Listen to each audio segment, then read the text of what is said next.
नमस्कार साथियों, आज हम पढ़ेंगे प्राचीन भारतीय इतिहास की प्रश्नोत्तरी 5। इसमें पहला प्रश्न है, उलूक पक्षी के अंकन वाली मुद्रा किसके शासनकाल में जारी की गई थी? आपके ऑप्शंस हैं गौतमीपुत्र शातकर्णी, कुमारगुप्त, हुविश्क अथवा मिनांडर। सही ऑप्शन है मिनांडर। मिनांडर हिंद यूनानी राजाओं में सबसे महान था। उसको पश्चिमी और भारतीय शास्त्रीय लेखकों के रूप में भी जाना जाता है। वह अपनी न्यायप्रियता के लिए अपनी प्रजा में बहुत लोकप्रिय था। उसके सिक्कों पर यूनानी और खरोष्ठी दोनों भाषाएं लिखी गई थीं। उसके सिक्कों पर उसे हेलमेट पहने और भाला फेंकते हुए दिखाया गया है। उसके सिक्के चांदी और कांस्य के बने थे। उसके सिक्कों पर उलूक, चक्र, गजमस्तक, वृषभ, ऊंट, गदा आदि चिन्हों का भी अंकन मिलता है।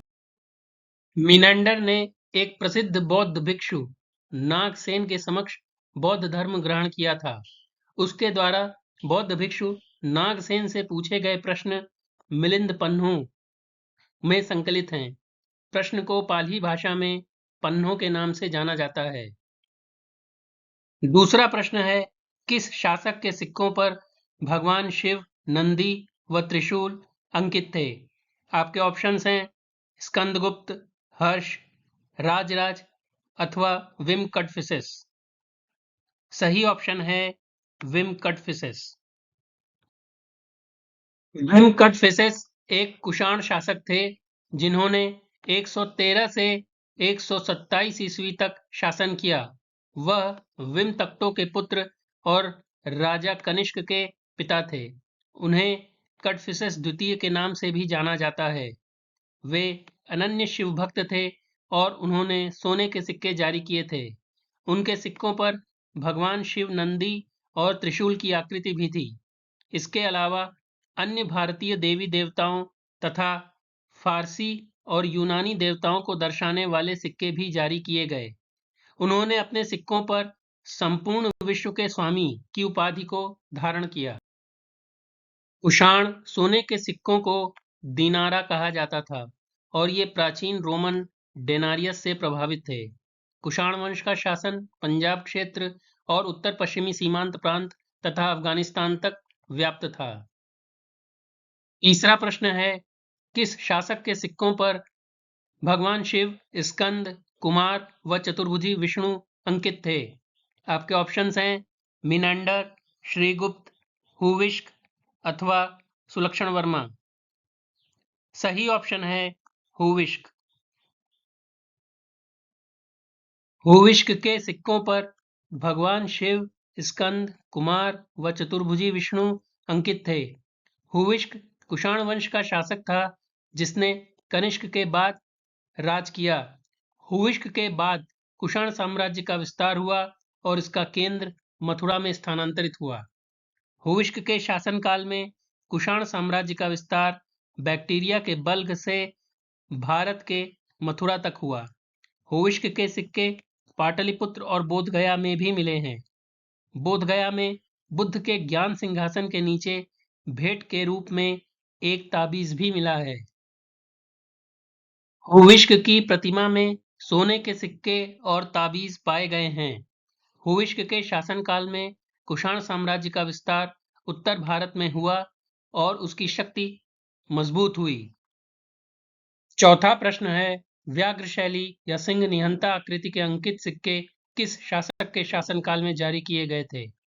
आपके ऑप्शंस हैं समुद्रगुप्त, चंद्रगुप्त विक्रमादित्य, चंद्रगुप्त मौर्य या स्कंदगुप्त।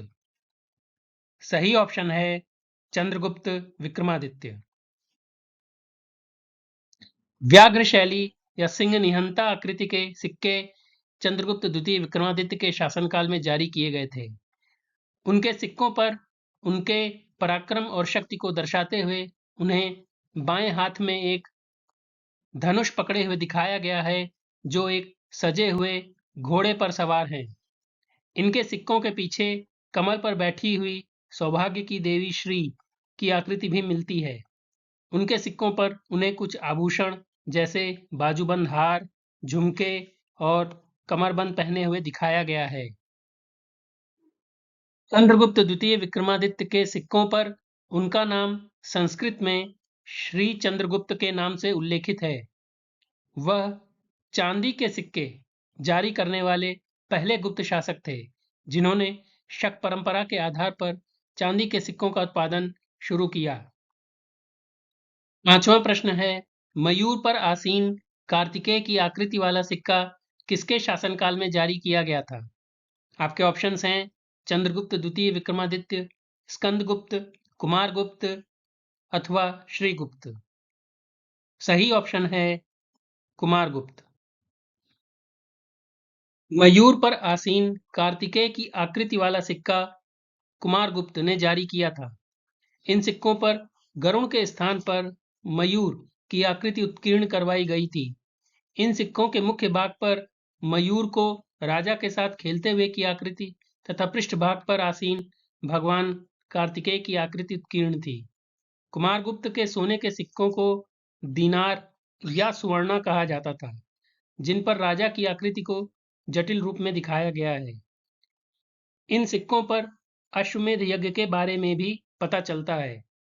कुमारगुप्त के चांदी के सिक्के मुख्य रूप से गुप्त साम्राज्य के पश्चिमी भाग में प्रचलित थे, जिन पर क्षत्रप शैली में राजा की आकृति बनी हुई थी। 8वां प्रश्न है, माता लक्ष्मी की आकृति से अंकित सिक्के किस शासक के शासनकाल में जारी किए गए थे?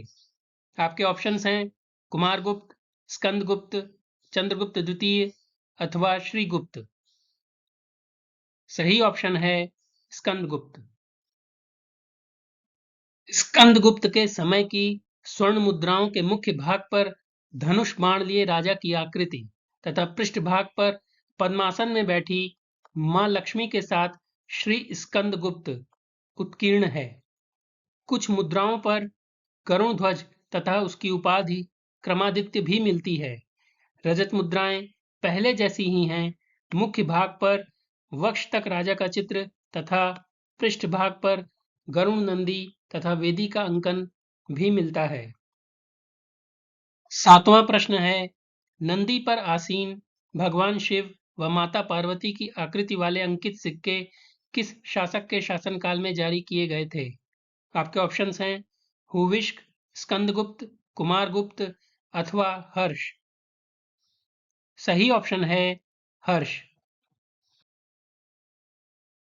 राजा हर्ष ने अपने शासनकाल के दौरान भगवान शिव व माता पार्वती के नंदी पर आसीन आकृति वाले सिक्के जारी किए।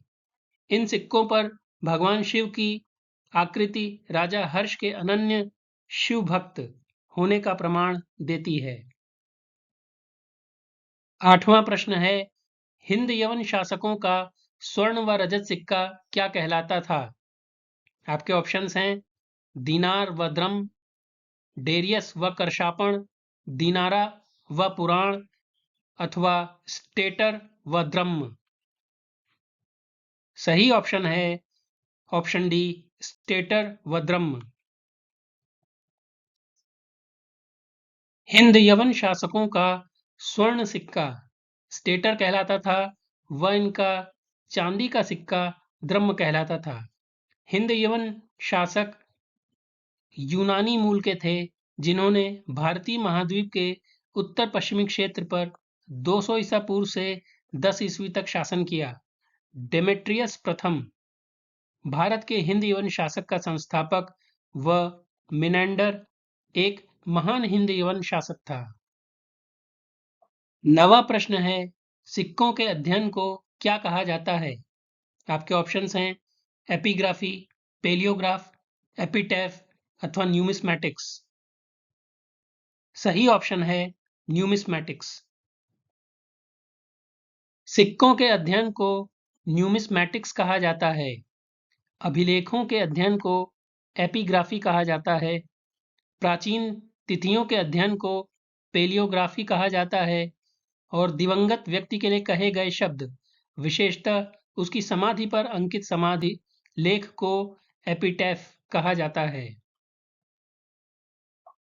10वां प्रश्न है, हनुमान जी की आकृति वाले अंकित सिक्के किस शासक के शासनकाल में जारी किए गए थे? आपके ऑप्शंस हैं राजराज, पुलकेशिन द्वितीय, सुलक्षण वर्मा अथवा यज्ञश्री सातकर्णी। सही ऑप्शन है सुलक्षण वर्मा। हनुमान जी की आकृति वाले अंकित सिक्के चंदेल वंश के शासक सुलक्षण वर्मा के समय में जारी किए गए थे। चंदेल राजवंश ने 9वीं से 13वीं शताब्दी तक बुंदेलखंड क्षेत्र पर शासन किया, जिसे जेजाक भुक्ति के नाम से भी जाना जाता है। वे अपने शानदार मंदिरों, कला और वास्तुकला में अपने योगदान के लिए भी जाने जाते थे। वीडियो पसंद आया हो तो please like, share and subscribe.